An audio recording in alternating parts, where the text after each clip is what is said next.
And now, our feature presentation.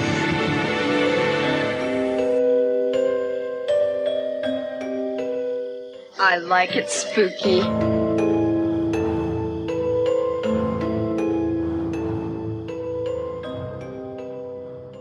Hey everybody, welcome to this episode of the I Like It Spooky Horror Podcast. I'm Ryan. I am Clint, and hopefully us finally covering the movie we're going to talk about in a little bit will lift this curse that has descended down upon us. And speaking of curses, physical media is cursed.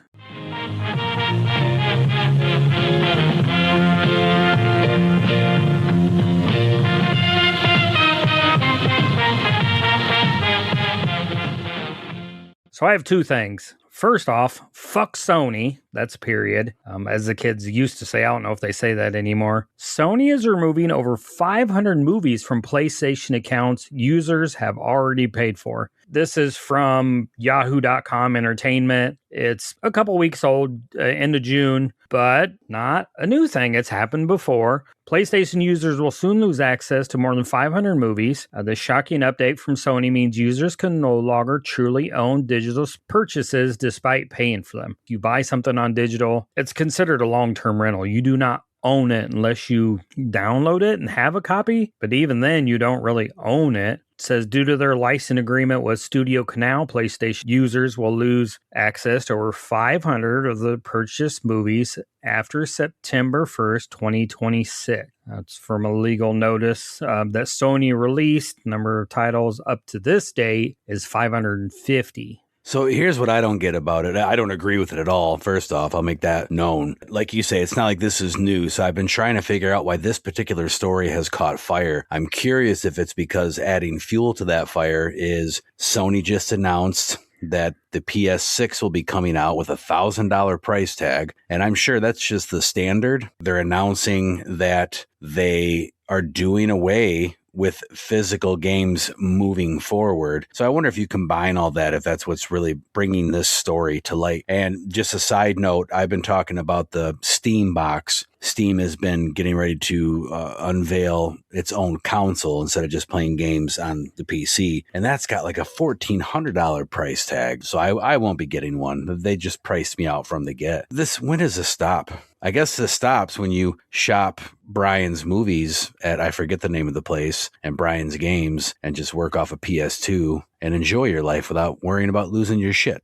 I think it stops when people start going back to physical media. Games are still going to be $60, $70, $80. You're just not going to own a copy of it. It'll be a long-term rental. So Sony's saving all this fucking money, but they're not passing the savings on to their customers or the consumers. So people are feeling, okay, Sony, thank you for fucking me, because that's pretty much what you're doing. And you're not paying it. We all know how corporate America works. The CEO of Sony is going to get $1 billion raise. The people that make discs are going to be out of jobs. Two things, and they're kind of scattered here, but one is games started doing what musicians started doing. They would release games like when Friday the 13th came out. I don't know if this was specific to Nintendo Switch or not, but you had this poster included, Friday the 13th, the game poster, that I actually have a framed copy of for sale at Gruesome Gifts because the resale market on it is pretty high because there's not that many of them. And so that's going to go away. And that's fun when you get all these extra little add-ons when you purchase something. It makes it exciting, gives you a reason to buy it. The second thing I want to bring up is I have a PS5 and it was an option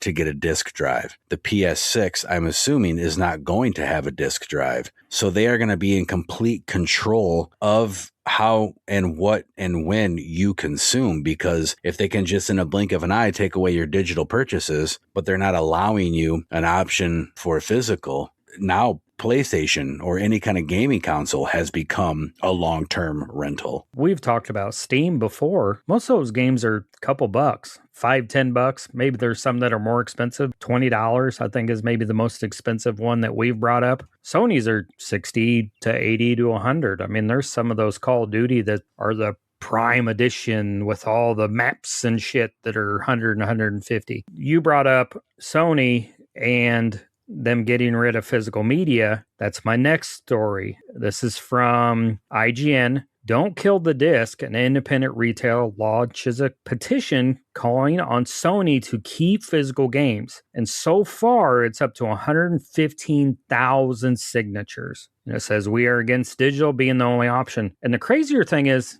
Nintendo said, we have no plans to get rid of actual discs. We're keeping physical. Maybe that's another reason the Sony story caught fire. Then maybe it's specific to them. If they control that you don't own anything, they control everything, if that makes sense. If you don't own a physical copy, they could go on your Sony anytime. Yeah, you know that game? We don't like how that looks. We don't like where it stands. We don't like something about it. We're going to cancel it and take it off of the internet. Well, and look at the Friday the 13th game that we've talked about forever that we love. The servers went down, the game went away, and now you can only play offline. It's choppy and weird. It's not like I can get on there and play a story mode or anything like that without it being connected to the internet with the servers going where I can play with people. There is no Friday the 13th, the game. So it's just dead and gone. You know, at one point they've banned certain books in this country. In England, they banned certain movies during the 80s. They had to go get copies from people, because there was copies of those things floating around. So they never truly went away. If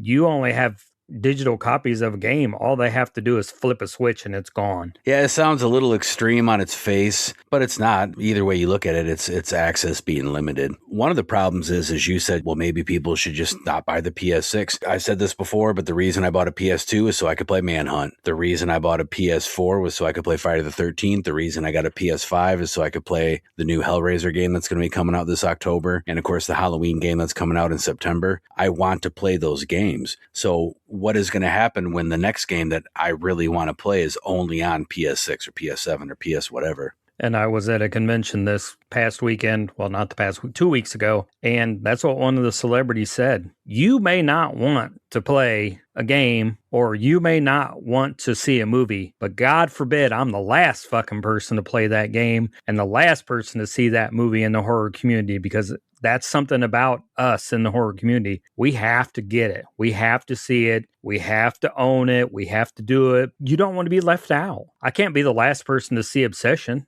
I can't be the last person to play Friday the 13th game. It's just ingrained in. I can't be the last person to own Halloween on Blu-ray for the 15th fucking time. So there's just something, I don't know. There's just this driving force that we cannot be left out. Even if it's the worst fucking shark movie in the world, at some point I have to see it. I can't be that person. Well, we covered the worst shark movie years ago on our Severn double feature episode. I can't remember what the hell that movie was called. It was Italian. It was terrible. Blood Shark? Blood Ocean, blood. Oh, hell, I don't know. So what do you got for news? I know something else that's getting ready to come out that you cannot be the last person to see. I'm reporting about this because I'm excited about it because I've always been a lifelong fan. And also, it's a cool way for me to insert this music into the podcast. Bloody Disgusting reports that Barnabas Collins is headed back to the screen, with The Hollywood Reporter breaking the news that Warner Brothers Animation is developing a brand new animated Dark Shadows series.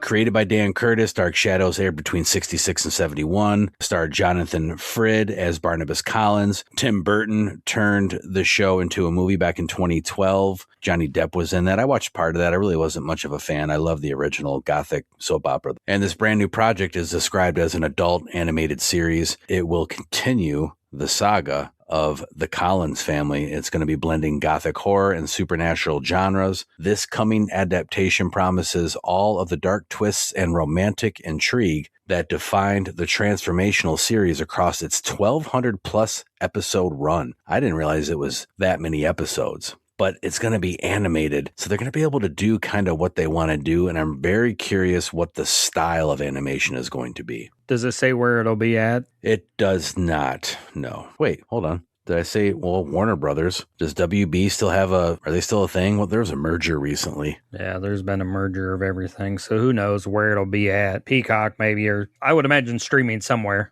So I got one more piece of news I'm going to touch on, and that is this just came out a couple hours before this recording. Legendary Oingo Boingo frontman, who we talked about a couple episodes back on the Horror Lives Everywhere episode. Legendary Oingo Boingo frontman turned film composer Danny Elfman is getting ready to hit the road for a fall tour that will deliver a mix of his Oingo Boingo past, his widely lauded movie soundtrack work, as well as some of his more recent solo material. He's got some dates here, and it looks like some were added. When this first got posted, I shared it to Rob from Magul Radio, and it got taken down, and then it got put back up with additional dates. September 7th in Chicago, September 9th in Detroit at the Fox Theater, September 10th in Toronto, and it goes all the way through October 4th. So it looks like it starts in the Midwest, and then it's going to hit the East Coast. We got a Philly, we got a New York, and then it's going to head south a little bit, Georgia, Kentucky, and it's going to wind up in California. Something else that's interesting about this that Rob brought to my attention is,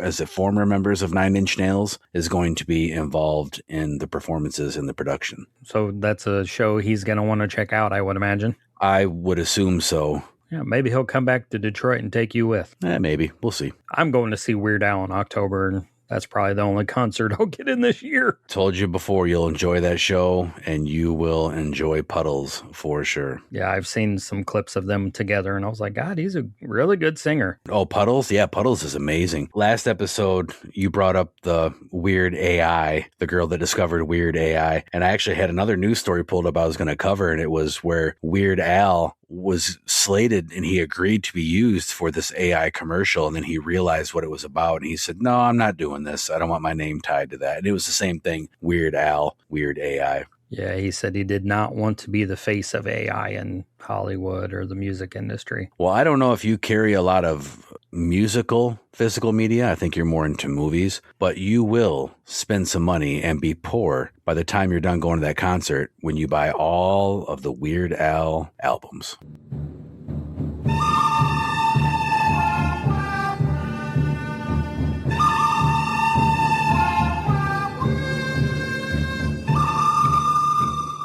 I have one thing that I'm going to share. That's it? Just one? You usually have 50. This one thing does not ship until the fourth quarter of 2026. It's from Fright Rags. It's the Last Drive-In LED neon sign. Hey, everybody, have you heard the news? Joe Bob is back in town. And I think you could still grab one. I think they're still until the end of the 26th this month, if I remember right. So you still have like a week to grab one. Go to frightrags.com. Says the Last Drive-In. It is 24 inches wide by 11 inches high, so it's decent size. It's officially licensed. I had $50 in rewards for signing up for Fright Rags rewards. So I grabbed one, and you can grab one too. And if you don't get in on it, they're just going to reissue it down the line. So don't worry about it. I'm sure I grabbed other stuff. I was at QC FrightCon in the Quad Cities in Davenport, Iowa, and ran the panels. Everybody was amazing. Finley got a couple free autographs for helping out with the panels. Just a fun show. Ran into a lot of people. I don't think, did I spend much money? I bought some movies. I don't think I spent much money, though, because we were just so busy. Panel after panel after panel.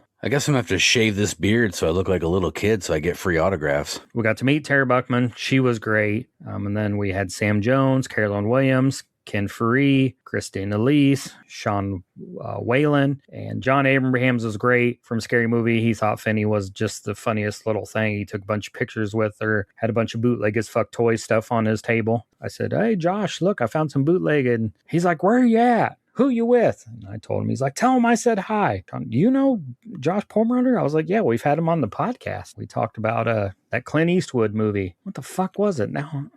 We did Clint Eastwood? No, Chuck Norris. Silent Rage. And I asked him if he'd seen it, and he's like, no, I haven't seen that one. I was like, oh, it's pretty good. Then I told him about the guy being stuck in the well, and how the people scammed those people out of money.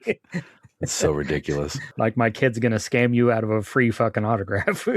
I was going to talk about this later on in the show, but how did it go with, I'm specifically curious about Ken Faree, and I'm also curious about Caroline Williams. How did that go? So Ken Faree, they said he's going to run his own panel. So just introduce them and you can stay in the room. You can do what you want. I think the celebrities were super happy because I went up at the beginning of the day. I told them what time their panel was. I went back with Finley, got them, walked them to the panel room, did the panel, walked them back. So they were super thankful to have somebody that was showing them where they were going. I go in with Ken. He's like, grab those chairs. Because there was only maybe 2 or 3 people in there when we started. He said, we're going to have a family discussion. So he takes the chairs around the front of the panel table and sits maybe 8 feet from, maybe even 5 feet, maybe 2 feet from the people in the front row. Every person that comes in, nope, you don't be sitting back there. You got to sit in the front row. He said, you could stay. You sit right here. So I sat right next to him and we just talked about his new website, kenfree.com, that is coming. That's going to have merch, but it's also going to have movies and artwork and all kinds of stuff that he's sharing with people. So he was really pushing that, a comic book that kind of talks about what happened after the mall. I'd be interested to see that.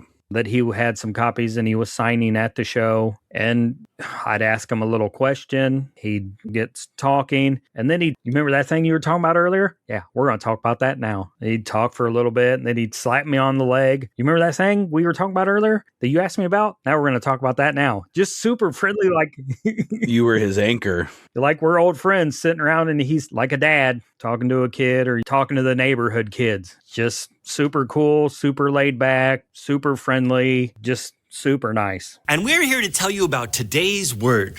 What is today's word? Super.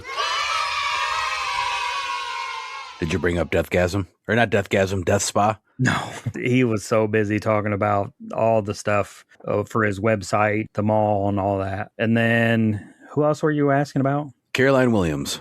Caroline Williams was super nice. There was only a couple people in there. They were having an issue with the intercom, so they weren't able to call some of the panels overhead, and then they got it fixed. So there were only a couple people in there. She answered all the questions. The story about her interview for Texas Chainsaw 2, she laughed when I brought that up, and she told that story. She said, everybody that was in there, come to my table, take a picture, ask a question. You know, I'd rather be at my table and talking to you guys, be out where people can get me. So she stayed in for like a half hour, though. I know we're way off topic and kind of how we normally float our episodes right now already, but you told me the story about when she auditioned for Stretch for Chainsaw 2, and it's an amazing story. Tell it again. They'd been mostly in New York and LA. And they'd gone through lots of people. But I think at this one, there was maybe 400 people, all young, attractive Texas females. And they're just kind of all sitting around chewing bubble gum. I think they'd go in and they say, hi, Toby. Hi. I can't remember the other guy's name. Was it KT Wilcox, maybe? I'd have to look at the credits. I don't remember. I'm Jill. And then they'd, oh, Leatherface, don't get me. They'd read their lines and maybe they would be more animated, more dramatic, but it was person after person was just going in. They'd introduce themselves, they'd read their lines, and then they'd go out. Well, she said, I don't know if she talked to the manager, the person that was allowing people in. I'm going to do this. I'm going to go in there. So she went to the end of the hall, took off running, screaming, busts in the door, pulls Toby's and the other guy's chair out, barricades the door, huddles down in the corner and reads her lines. That's so fucking cool. Her and Tara both, and Christine Elise, all of them kind of feel the same way about the way things are working in Hollywood right now. Is when we see somebody that's bad in a movie, I almost wonder if the reason is everybody sends in their tapes on a phone. You get your friend to sit by there and you say, read your lines into a phone to a person over there, but you're not in front of anybody. So you don't get that opportunity to do that crazy thing. They only see about that much of you, and you can't go off the screen. You know, you can't add too much of your personality or anything to it. I've told this story before, but years ago, I auditioned to be on this reality elimination game show that was supposed to be hosted by Bruce Campbell that never came to be. And it was over Skype. And one of the reasons that I think I got called back, and then it was really odd because I kept getting contacted. Like, they didn't say you've got this part, but if they didn't want me to be a part of the show, they wouldn't have continued to contact me. Like, we had weekly conversations, and then of course the show just fell apart. It never happened. But I think one of the reasons was I did this elaborate setup. I put props and I lit it, and I had one of my actors who's no longer acting with me. It's back when I ran the Corpse Barn, and he come in the room and was acting like he was me because, of course, the interviewer there didn't know what I looked like, and he's acting all nervous and weird. And I came in with a hammer and bashed Kevin in the head, and blood flew all over the place. And I dragged him out and said, "Sorry, it's one of my stalkers. He likes to act like me." And then I went into the interview, and he was just floored. I wonder if more people would do stuff like that. But like what you're getting at, Brian, everybody's just so complacent anymore, especially if you're not in person. You can't do something cool like what you said Caroline did, which that's amazing. Tara Buckman was, I want to get back in acting. I want to get back into doing movies or doing something, and I just don't know how to go about it. I don't have an agent. I don't know how to run Instagram. I was like, you got to get back into it. Justin Markson sat in on that panel with me because Mark Donovan couldn't make it over to the panel room. Justin's like, you got to get back into this. Like, if you ask somebody's going to be like, you want me to help you with your Instagram? You were in Silent Night, Deadly Night, 1, 2, and 3, and Night Killer, and that... I asked her about that movie, and she's like, that is not the movie that I shot in Italy or wherever it was filmed. The movie you saw was not the movie that we filmed. But that's how the Italians would do stuff. They'd film something. They'd be like, oh, this isn't going to sell. We need to add this guy with this creepy Freddy Krueger fake glove and all this shit. It's just sad that these people that are in some of our most beloved films aren't even working. One of the purposes of conventions is for networking, and I've watched it happen in person where stars of yesterday and films that we've loved and grew up on get new gigs. Whether it's fan films or indie films or startup projects or big projects, again, it's networking. But back to that conversation of cons are getting priced out. I think the most expensive autograph there was Sam Jones, and everybody else was 50 or less. So reasonable for a show like that. I should have sent my Silent Night, Deadly Night poster, have her sign it. Yeah, because now all those people are going to be at Flashback. Yeah, but Tara Buckman's not going to be there. No. Well, it'd be smart if they would invite her, though. Come on now. Yeah, absolutely. Well, we've really strayed from our normal format, so maybe we won't go to what the fuck is going on later. I think we just kind of went to what the fuck is going on right now. Where are we right now? I'm lost. You're poor. I'm poor. Yeah, I actually spent money this time, so there is no shut up and take my money this time. Went to Weirdsville Records. Yep, did the post, and I said when the Mad Ghoul himself, DJ Rob from Mad Ghoul Radio, is in town and wants to hit the streets, what do? You go to Weirdsville Records. I cannot go to a place like that and not spend money, whether I have the money to spend or not. So I picked up 3 records, 2 books. I'm going to try to be quick because we just talked about a whole lot of stuff. Scottish folklore and fairy tales. And both of these are by Flame Tree. They're pretty thick books. And what I love about these is when you get into the beginning of the book, they break it up into categories. And that's just a lot of little short stories. But you don't have to read through a bunch of stuff. Like you can jump right ahead to, there's a fairy section, there's a folklore section, there's a haunting section, there's a monster section. You can jump right through and find what inspires you to read stuff like this. And then right next to it was Irish fairy tales. I thought this would be a great coffee table book if and when psychotherapy ever opens, to go along with the stuff, the medical dictionary that Brian sent me a while back and the mental illness illustration book and a couple other things that I got to sit out. Plus, I thought it'd be fun to read through this and see if there's some Irish mythos that I don't know much about that I could incorporate into Haunting in the Hills. But then you get to the records. Got 3 new records. I had 4. One of them was Vincent Price, The Theater That Dripped Blood, and I put that one back. It was very tough. I was trying to limit myself, but I got Halloween Hellscape, and I got to read you why I got this. Because there's a sticker on the front that says, "Beware, the sounds on this record are so horrifying, they were banned in 3 U.S. states plus Manitoba. The screams you will hear are real. Nothing has been synthesized or enhanced using science. Though no animals were harmed in the making of this record, the same cannot be said of the humans. If you do choose to play this record, play it loud on Halloween night." And then on the back, it gives you, do not listen to this record alone. Do not listen to this record in the dark. Do not listen to this record if you are in a weakened state, mentally or physically. You have to, based off the time and effort they put into making that shit fun.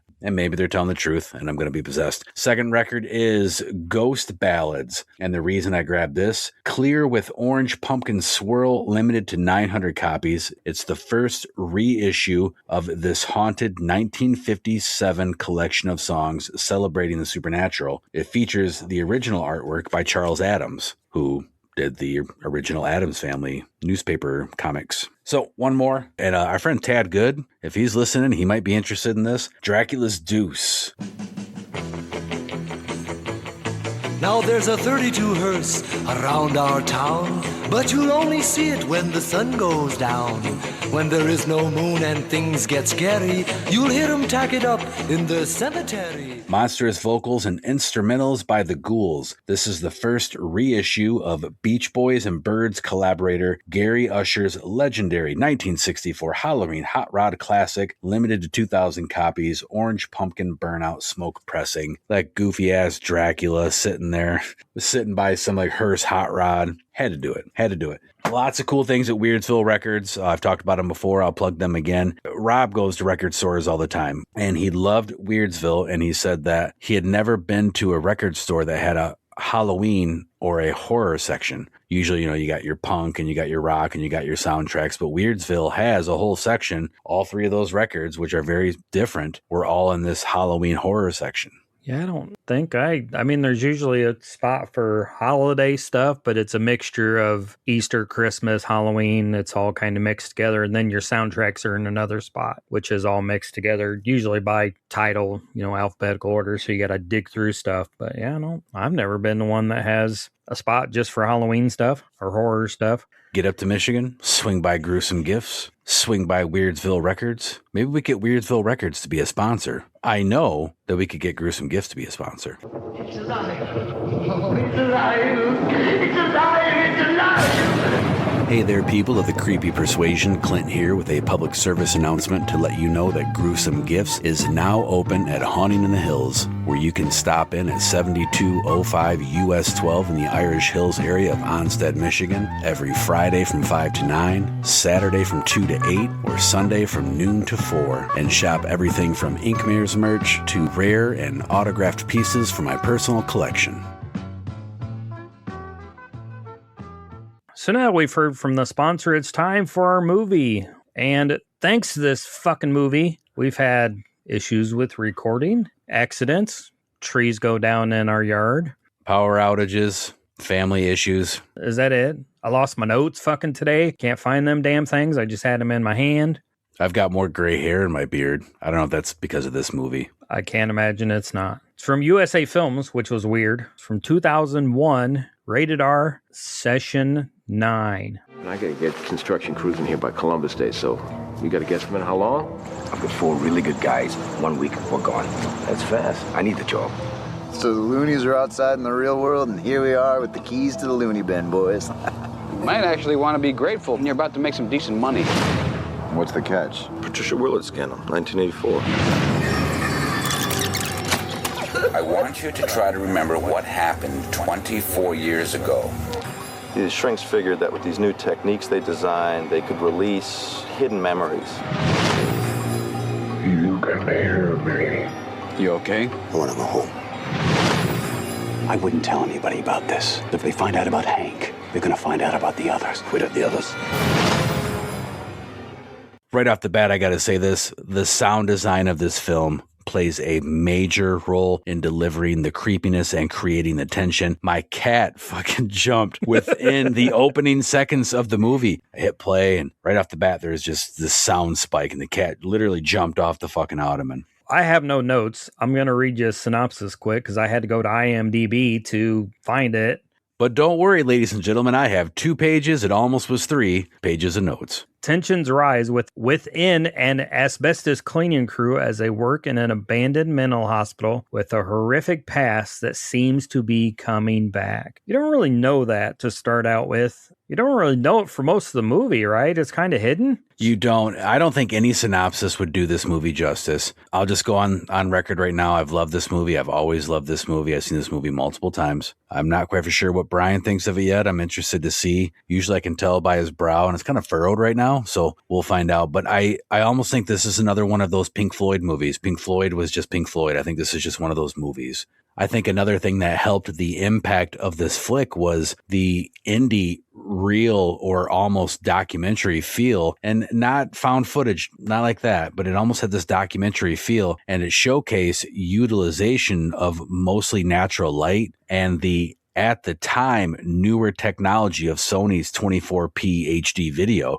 which shoots at 24 frames per second like film, as opposed to 30 frames per second of the conventional NTSC video. Session 9 was one of the first feature films to be shot on 24p HD video. So it almost had that super high quality home video feel to it. Yeah, and at the time, you wouldn't have known probably any of this cast. You may know some of them now. It was David Caruso before he was big on TV. Yeah, David Caruso was Horatio in Law & Order SVU. Session 9 came out just before that. He was it Law & Order? Was it CSI? What was he on?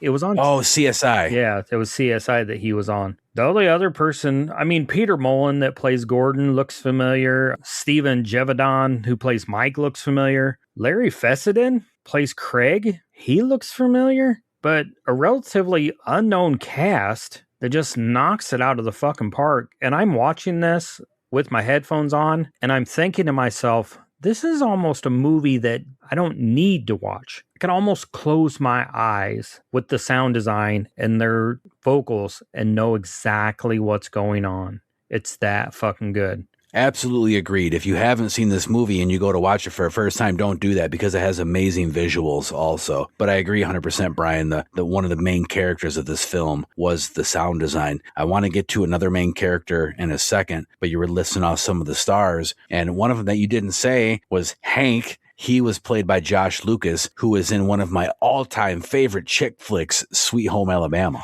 Oh, yeah, he's the ex-husband. Yeah, he played a great role there, too. He's the asshole in this film, and he's got a beard and wears glasses most of the movie, so he kind of doesn't look like the guy from Sweet Home Alabama. No, and he wears headphones all the time like we do. But let's face it, outside of the brilliant performances by all the cast, the other character that can be attributed to the success of this film is the location. It was shot at the Danvers State Hospital, built in 1874 on a 257-foot high glacial drumline named Hawthorne Hill. This is interesting. I never knew this. The hill got its name from its original owner, Judge John Hawthorne, who was appointed by Governor Sir William Phipps to be a judge in the Salem witch trials. Judge John Hawthorne was also the great-grandfather of American novelist Nathan Hawthorne, who I just had an article I sent to our news chat about how he wrote the first horror story. Supposedly, in Nathaniel Hawthorne's early 20s, he altered the spelling of his last name to hide his relation to the only judge involved in the Salem witch trials to never repent his actions. So there was an actual mental hospital built where the Salem witch trials took place in Danvers, Massachusetts, and that was the location for this film. And most of the scenes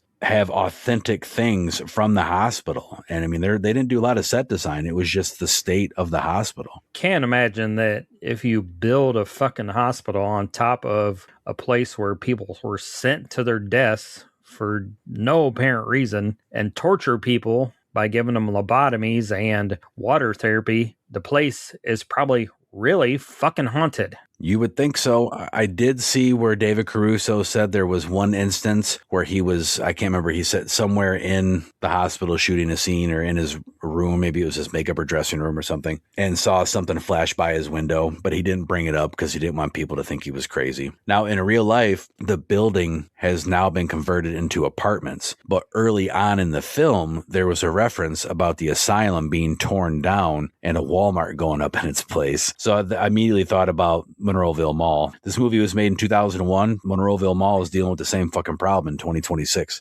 Yeah, I think that he said the construction company can't get started until you get the asbestos out. And he said, apartments or a Walmart or, who knows what we'll build here. And I'm going to divert for just a second. On a side note, I watched a quick video presentation, almost like an extended reel on Facebook or something. I can't remember where I saw it, but it basically asked the question, how did all of these massive, beautifully architectured asylums go up seemingly overnight in the 1800s. I'm not a historian on the matter. I love old school architecture, but I'm not studied in it. But when I watched that video, I thought, yeah, if you think about it, it seems because it would take years to build these beautiful buildings. Nowadays, how did they all go up so quick? It seems like it would take them 50 years to build some of these labyrinths. And Danvers was massive. What do you say? It was like a bat. You know, it had the body and then the wings would go out, and worst of the worst were at the end of the wings. Yeah, and at the end was Ward A, and they referred to Ward A as the snake pit, which was a reference to the movie of the same name from 1948. Have you seen that? I've brought it up before. I don't think so. It's about a woman getting committed to an asylum, and I can't remember if her husband commits, because back then you could commit people for just about anything. They're an unhappy housewife. Stick them in the mental hospital.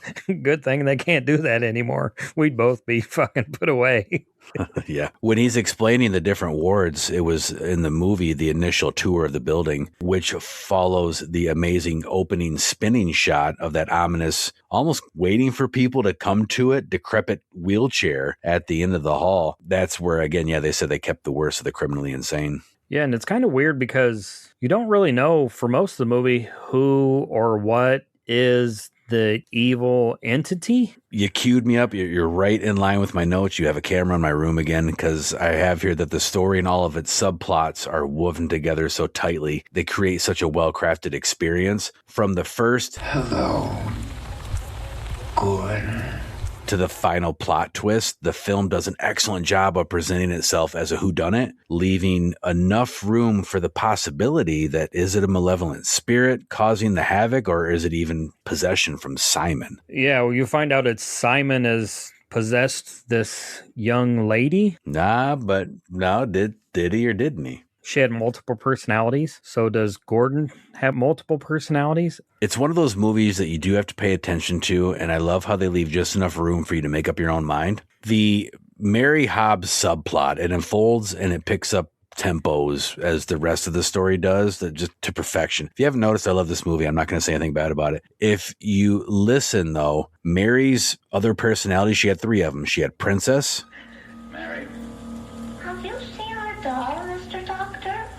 who am I speaking with? Mary got a China doll from her mommy, and we can't find it now. No, Princess, I haven't seen it. She had Billy. Billy, where does the princess live? In the tongue, Why the tongue? because she's always talking, sir. And where do you live, Billy? I live in the eyes. You know that. Remind me, though, why the eyes? Because I see everything, sir. And she had Simon. Wait, I'm sorry. Hello, Doc. Simon? You know who I am. If you listen to the movie, when they play her old reels, Princess and Billy sound like her. It sounds like she's just changing her voice to sound like something else. Simon does not. Simon sounds like Linda Blair in The Exorcist when Reagan's possessed and says your mother sucks cocks in hell. It's just that different, deep voice. Is it a multiple personality? Is it a possession? Both Mary and Gordon were tired. They were burnt out. They were stressed out. They weren't getting any sleep. And at the end of the movie, Simon says, I live in the weak and the wounded. There's that story at the beginning that the one guy tells about the girl that's raped by her family and has all these babies, and the parents and the grandparents are eating the babies, which I guess wasn't true. But what happened to Mary? Why is she the way she is? Was it just her personality, or was she... You find out at the end of the crescendo of the movie, if you listen, and it's fast-paced, it's frenzied. You could watch it 5 times and you would still know how the ending goes, but you're going to catch something different every time. I've seen this movie multiple times, and I caught a little detail this time that I'm going to talk about in a minute that I've never seen before. It is very layered, and the main plot and the subplots, they all just interweave. Everything's so subtle. You do have to pay attention. But the end of the movie approaches, and you're catching the end of Mary's story through these old session reel-to-reel tapes. You find out that what happened when Mary was a little girl, her brother scared her, made her fall on her China doll, which is why her chest was all cut up. In that one picture, she's covering her breasts so you can see her chest, but it's all scarred. And that made her snap. Simon told her to grab one of the shards and stab her brother. And then Simon told her to go kill her mom and dad so they wouldn't be mad at her. So that's what happened to Mary. But you have to wonder, was she mentally ill or was it some sort of possession? Well, and was there something that her parents or her family did to her that wore on her? You know, because just that little bit, is that enough for Simon for her to be tired? Because what if she's fine and then she's scared, she falls? Does that make her weak enough? Maybe because she's a child? It's possible. I don't think that story that was told earlier on in the movie by the Mike character, one of the asbestos crew, that was based off a book. That really happened. There are a lot of cases of that. There was a specific book. I can't remember the name of it. I know Oprah Winfrey talked about it on her show and endorsed the book, but it was during that whole satanic panic thing of the 80s, and it was the repressed memory theory and all that. I don't think that when Mike talked about that specific story, which that story he told was based on the book, so it was fabricated for the movie. But yeah, about the little girl who claimed she was raped by her family and then they killed goats and ate babies and then they committed her to the hospital. But the real life of the movie, the family had a pap smear done on her or whatever. Yeah, an examination, and she was a virgin. Yeah, her hymen hadn't been broken. I don't think the Mary Hobbs subplot, and I don't think that story that Mike told coincided.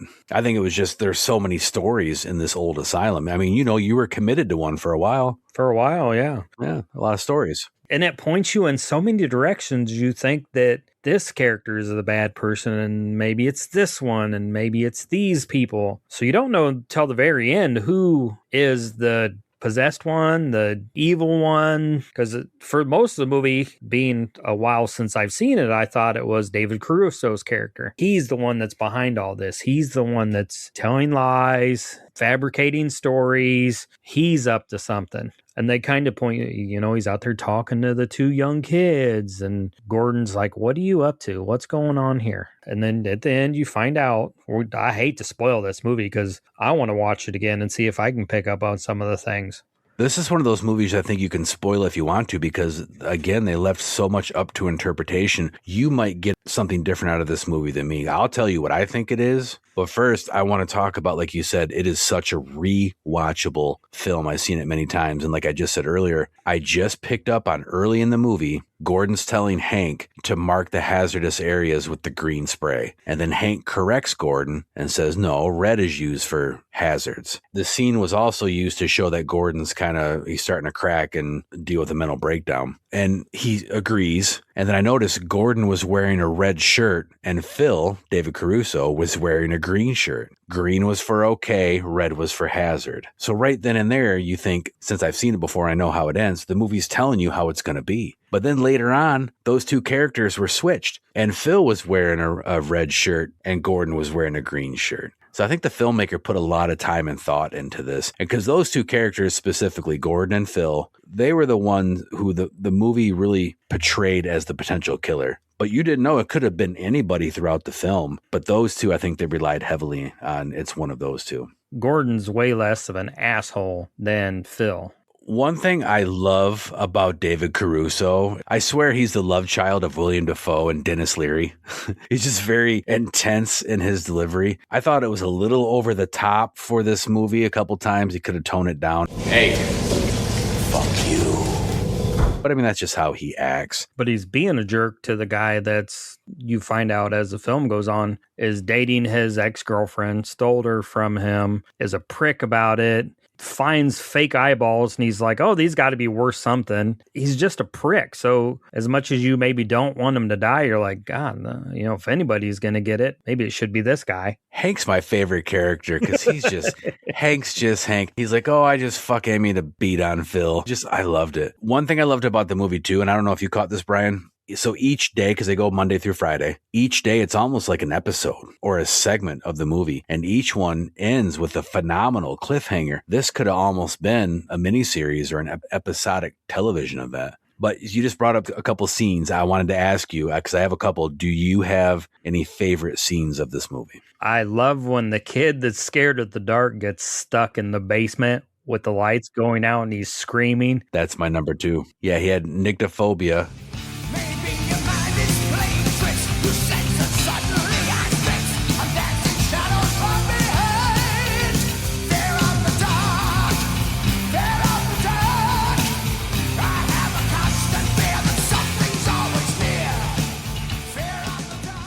That's my second favorite scene. It was amazing because when the lights start to go off and he's running, the way the lights are going out and it's going down this hallway, this long straight hallway, the darkness, it swallows him. It's chasing him, then it just swallows him. And he did such a good job too, just the way he was trying to gasp for air and almost throwing up. None of the performances were flat. And then he goes out and eats an Oreo.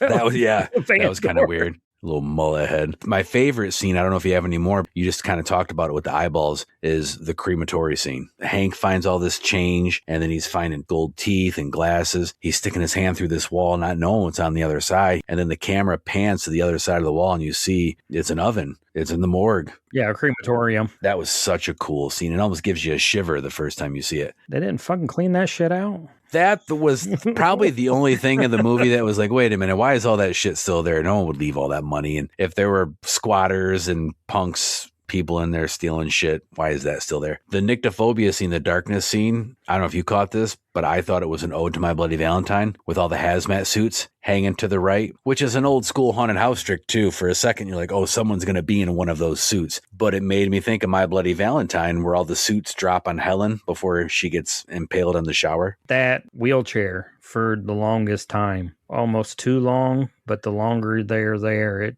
the more unsettled you get because you're waiting for something, but nothing happens. But you're still, even watching the movie 10 times, I'm like, maybe there is something happening, but am I looking at the wrong spot? It's almost like when you take the trash out at night and you hear a stick break, you just look and you're like, is there something there? I see Clint's beard over there. What's he doing with that axe? Is that a haunted house trick? Where you put something in the distance and light it weirdly to distract somebody from what really is going on? Misdirection is the oldest trick in the book, and you want to build suspense and you want to build tension and you want to suspend disbelief. But I think with this film, I almost put in my notes that it's too slow. I've always thought it's a slow burn, but I really paid attention to the audio this time. And those long drawn out scenes you're talking about, the wheelchair, turn the volume up or just really tune your ears in. There is never a second of this film where there is not a piece of the story being told to you, whether it's visually or through audio. And it just keeps evolving and moving towards the ending. And the ending gets to be such a frenzied pace that, to me, the way they did it, it's a masterclass in a different art of storytelling, editing. The way they claustrophobic tight shots and they quick edits and all these quick cuts as people are getting chased and people are getting killed. It tells you what's going on, but it doesn't tell you too much because it, like you said, it still leaves some room for interpretation. You know, he hit his wife. He killed his wife. He killed the dog. Well, you don't know that until the end, though. Yeah, he killed the baby on Monday. Who's he calling then? He's losing his mind because he's calling his wife and apologizing. Well, and they show towards the end of the movie that there's no battery in the phone. Oh, I see. I missed that. Towards the end of the movie, he's on the phone, and it's after everybody's been killed, and he's talking to his wife, Wendy, and he's just, I'm so sorry, and, I just want to come home, and they pan down. There's no battery in his phone. He's had a complete mental break. Yeah, when the other guy's calling the guy's girlfriend, he's not talking to anybody. Nope. Right? Or was he? Yeah, how long has the battery been out? Because he uses his phone to do it. I've got a creepy Simon story that I got to tell, and then I'll tell you my interpretation of the film.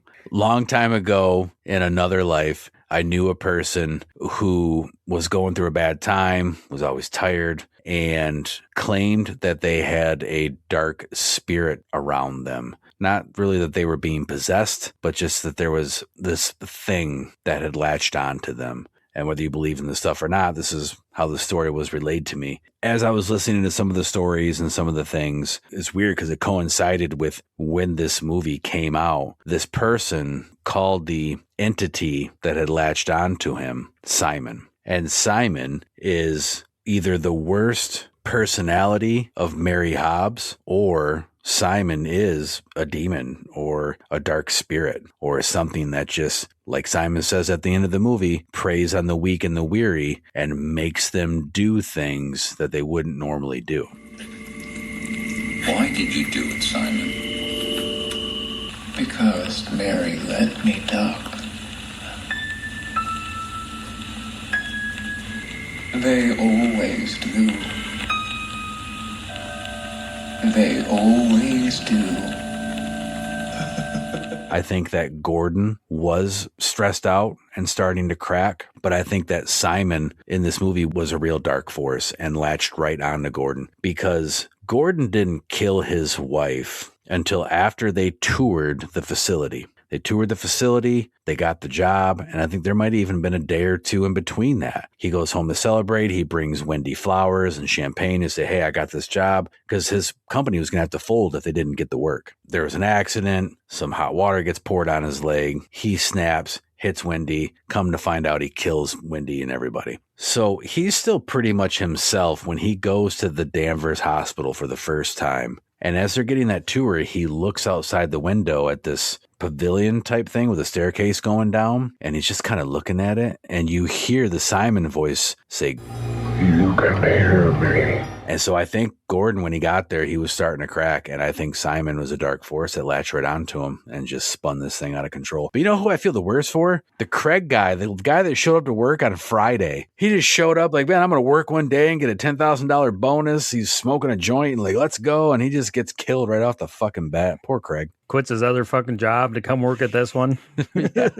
Yeah, because like you said, the company is going to fold if he does not get this job. I gather he's an older gentleman. He's maybe my age or a little older. He's got a new baby. If I remember right, they weren't able to have kids for the longest time. They had been trying, and I think that's why Gordon and Wendy were a little bit older. Yeah, he's definitely on the verge of a mental breakdown or having a mental breakdown when this spirit finds him and latches on, because he's, I hate to say weak, but mentally he's weakened. He's just wore down by life and the world. Oh, yeah. They talk about how he's numb. They talk about, too, how he's the Zen master of cool and he never flies off the handle, and then he starts flying off the handle. We all have our breaking point. I do, you do, whoever's listening does. This is kind of a reflection of that also. This is such an interesting movie because it's got a little bit of something for everybody. It's got murder mystery. It's kind of that slasher whodunit sort of. You've got the supernatural aspect. You've got that asylum subgenre to it, which drew me right in. The magazine clippings on the wall, the old school wheelchairs, the patinaed paint, just everything. This movie offers so much, and I can't imagine there's anybody who's going to watch this who does not like it. When you think the asbestos, that kills people. So there's all these things that are horrific and you're supposed to be scared of. And the one guy that's supposed to be the Zen master and calm and cool and holds everything together. Most of the movie, you're not scared of him. No, you question if it's him or not a couple times. But again, they make you think that it's Phil, David Caruso, more often than not, just because he's more aggressive. Yeah, and even though you hear Simon talking to him, it's almost an afterthought if you haven't watched the movie enough. You know, you put enough time in between viewings. Well, see, that's something else if you think about it. Gordon heard Simon before Mike, on a random quest to go plug in a cord in the basement, found the evidence of Mary Hobbs and opened that up and started playing the reel-to-reel long before we even got to Simon. You know, is the final straw when he opens the box with the box cutter, and was it Phil cuts his finger open? Gordon cuts his finger. Hank gets a bunch of dust in his eye, which was foreshadowing because he winds up getting a lobotomy. But I was like, you got a fucking hazmat suit, a mask. Why do you not have glasses on? What the fuck? He was taking a break. He got a little, what do you call it, spooge dust? Man, you're going to get some spooge dust in your lungs. Yeah. Like I say, a massively rewatchable film, and I can't imagine there's anybody out there who's not going to like something about this film. So let's get to some numbers. Brian, what did you think? Do you remember what I gave Play Misty for me? It was an 8.5, I believe. 8.5. Okay. Well, I'm going to go, like you said, it's a little slow. That keeps it from being a perfect film. I could have used a little bit tighter ending just because I'm stupid sometimes and I need shit explained to me a little bit better. But that makes this film rewatchable. If you explain everything to me, I don't need to rewatch it. I'm going to go, I'll use your wording. 9 out of 10 spooge dust to the lung. What about you? Oh, 10 sessions out of 9. You got that, 10 sessions out of 9. Yeah.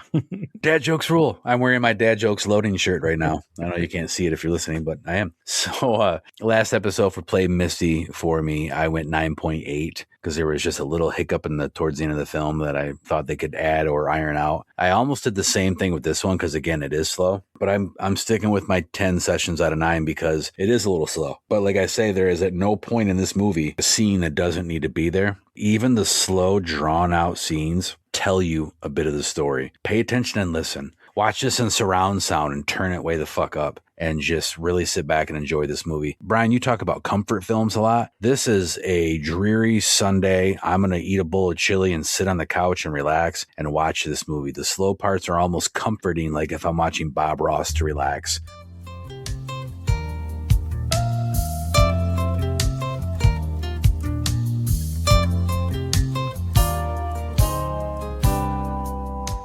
So it has that aspect going for it. Such a great film. I hope you go check it out if you have missed it. Yeah, because you can't watch this at bedtime. Because if you fall asleep and this movie's still playing, Simon's probably going to take over your fucking mind. And there's some audio spikes throughout it, so you won't sleep long. You'll wake up. You're like, oh, this is it's lulling me to, And you're like my cat, and you jump off the ottoman. And the good thing is, even though it's not streaming anywhere for free right now, you can grab it on physical media. It's got a DVD of the original theatrical release. It's widely available on DVD. And then Shout Factory did a Blu-ray under their Scream Factory line. Includes director commentary, deleted scenes, and an alternate ending. Ooh. You can grab that, on Amazon or wherever you grab your movies. I've got a DVD of this in the other room. I wonder wait, you said it's a Blu-ray or DVD? It's the Blu-ray from Shout Factory. I rented it from Prime because I'm always too lazy to go downstairs, but I have it on DVD. But I want to know what the alternate ending is. And then Second Sight Films has a limited edition Blu-ray. It's a UK boutique label. It's loaded. Immaculate transfers, a production booklet, exclusive postcards, and then of course all the stuff that is on the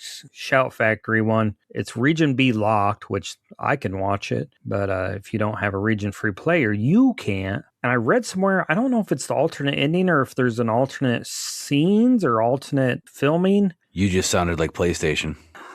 Yeah.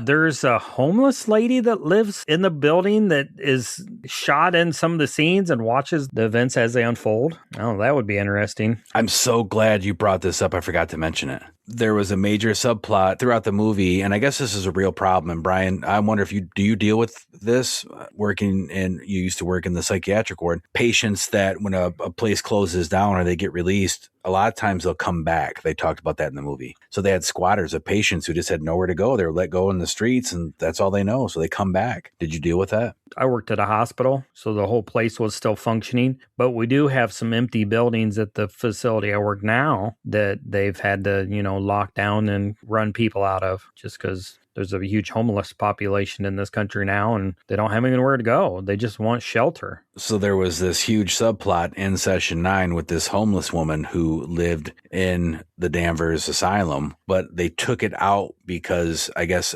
they did some test screenings before the wide release of the film, and a lot of people were confused and were thinking that was the Mary Hobbs character, an older version of her. And they're like, no, that's she doesn't really have that much to do with the story. She's just kind of a subplot of a subplot. So they took the homeless woman out. You're saying that the Region B has that footage in there? I think the Region B has that footage or that cut of the film in it. And I don't know how much it plays into the movie, if it's more towards the end that comes up or if it's throughout the whole movie. Maybe it's time to go on Second Sight Films or go on eBay and try to find a copy because I could watch it on my region free player. I know what else it's time to go do. What's that? Listen to our podcast network, the PFPN. Their sound design is not nearly as good as Session 9's. Well, yeah, you're right. This commercial's pretty cool, though. This bumper is awesome.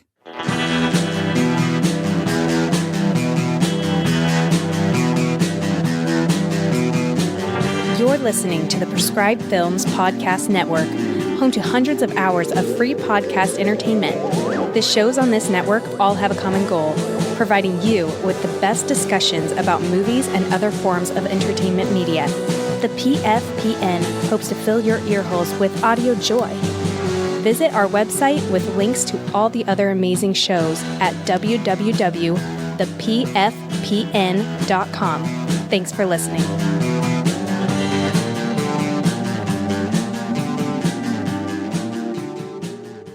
So now that we've heard from our podcast network, it's time for some recommendations.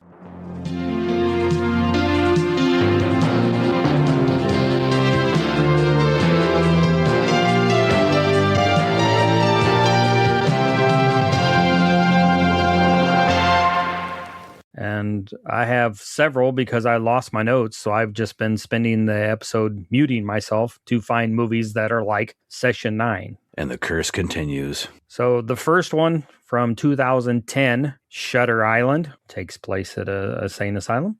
Martin Scorsese film, and this is one of the first, I think only up to this date, more horror films. I think the only kind of horror film that he did. He's got another one coming out that's supposed to be horror. 2 U.S. Marshals investigate the disappearance of a patient from a fortress-like psychiatric facility, uncovering dark secrets that test their own sanity and grip on reality. The next one, it doesn't take place at a psychiatric facility, but it does deal with mental illness. I guess it kind of does. From 1990, Jacob's Ladder. It's, kind of that make up your mind. Is it real? Is it not real? What the hell's going on? I think Session 9's a little more literal than Jacob's Ladder. A traumatized Vietnam veteran experiences severe hallucinations and paranoia as he navigates a gritty, shadowy New York City to uncover the truth about his past. Oh, here's one from 2011, Grave Encounters. Session 9 is like the adult version of Grave Encounters. Or you heard about what happened at this facility. This asbestos crew went missing. Grave Encounters is here to investigate. And then another one would be Grave Encounters 2. A ghost hunting reality TV crew locks themselves inside an abandoned psychiatric hospital, only to find the building is seemingly alive, shifting its hallways and actively driving them mad. You know, we covered the first one a while ago. We should cover part 2. Have we ever covered a sequel of a... Like we did part 1 and now we did part 2. We've been at this for so long. I don't know what the hell's going on anymore. In the Mouth of Madness from 1994, an insurance investigator looks into the disappearance of a famous horror author and finds himself trapped in a town where the writer's horrific fictions are altering reality itself. I couldn't find any really kid-friendly movies that would... Maybe Monster House is about the only one that would even be relatively close just because it has that haunted... house theme to it. There's just not, like you said, it's a movie within itself. Poltergeist maybe because it's PG, which is weird because it's super scary, right? Oh yeah, there's scenes that still haunt me to this day. Come here, honey. And give me your hand. I'm not gonna bite you. I saw that there's some, it's not a sequel, it's some story. I should have wrote this down. I'd have to look it up. Some story that was influenced by Session 9 to the point where something happens in this story. I think it's a novel and it references the movies. Oh, it's like what happened in Session 9, like that. And I also saw that, I don't know if it was images from the movie, specifically the Danvers Hospital, influenced, I think it was Silent Hill 3, the video game. I could see that. Yeah, Silent Hill kind of has the same feel as this movie. There is a couple foreign films. There's one from Norway from 2015, Villmark Asylum. A hazardous materials cleanup crew is hired to track the massive, sprawling building of an abandoned psychiatric hospital before it's demolished. As they work in the dark, isolated facility, their crew begins to unravel as they uncover the asylum's dark past and realize they might not be alone. Sounds like an exact ripoff. 2015. Yeah. And then there's a one from South Korea, Ganjam Haunted Asylum. I think I've seen this one. This is more like found footage,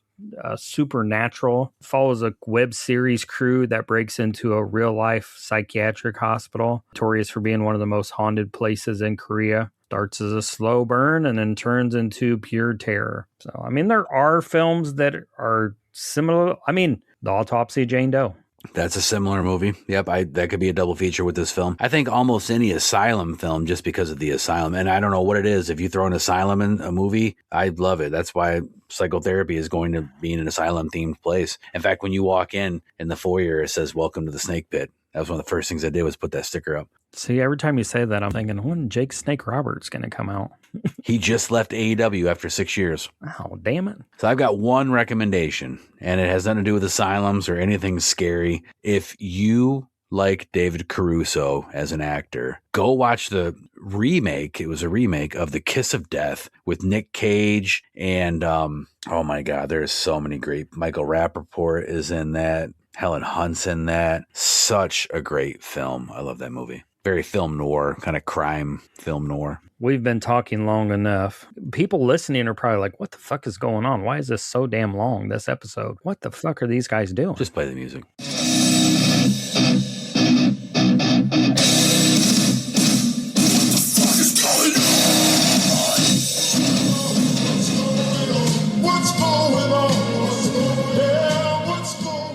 So this episode drops July 19th. So let's see, we're getting into the big ones. I mean, we're getting into Days of the Dead in Indianapolis. This will be the last day of that. Oh, let's see. Gross Fest in Pittsburgh is July 31st through August 1st. Whoa, I've never heard of that. What the hell's that? I don't know. It's at the Comfort Inn Conference Center in Pittsburgh, Pennsylvania. Gross Fest? Like, ew, it's gross? It's grody to the max. That means it's disgusting. It's totally grody. Yeah, welcome to Independent Horror Con, Gross Fest Independent Horror Con. Ah, there we go. 2-day horror convention that has lots of independent filmmakers and their films, cool vendors, cool authors, beer, and just being a fun horror and independent nerd haven. I know who's going to be there. Who's that? Tim Ritter. Oh, man, I might have to go. Shit. SRS Films. They will have a booth set up there. I know it. And then a Creepy Con 2026. That's in Knoxville, Tennessee. That's the third time you've brought up that con. I think that's the one Joe Bob's going to be at. He was just at FrankenCon. Yeah, I don't know. Midsummer Scream is August 7th through the 9th, Long Beach, California. Monsterama 2026 is the 7th through the 9th in Atlanta, Georgia. Look, I'm going to cut you off. We always talk about cons. We love cons. I need to get out and travel to more cons. But it's time for you to plug what you got coming up, because we do cool stuff too. You more than me, because I'm tied to that she bitch out there haunting in the hills, the wailing banshee of death that is trying to ruin my life. But you get to still have fun. What is it? Tell us about it. So we have a double feature at the Capitol Theater in Burlington, Iowa. Let me see here. I just want to make sure I got everything right. August 22nd. Doors open at 6. Movies roll at 7. We have Popcorn from 1991 and Fade to Black from 1980, a double feature. Wait, you're serving popcorn? It's been popped since 1991. It's gonna be kind of stale. No, it's a movie double feature. You never seen Popcorn? I know. I've seen Popcorn. I just had to say something stupid. Go ahead. Presented by Bigger Boat Collectibles. They're the sponsors, and I Like It Spooky Horror Podcast. Capitol Theater, Burlington, Iowa. You can go to Facebook. You can find it. You can go to capitoltheater.com. Grab tickets. We're going to have some vendors. We're going to have some local authors. The podcast will be there. Drinks at the nightcap.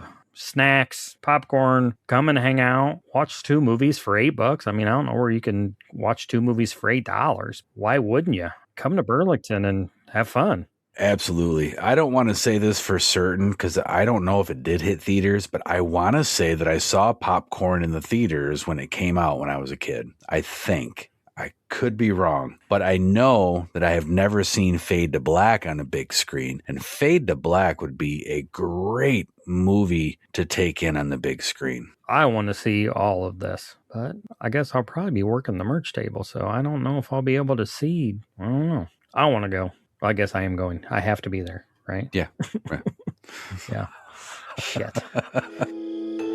What do you think this is all about? You think this is a fucking costume? This is a way of life.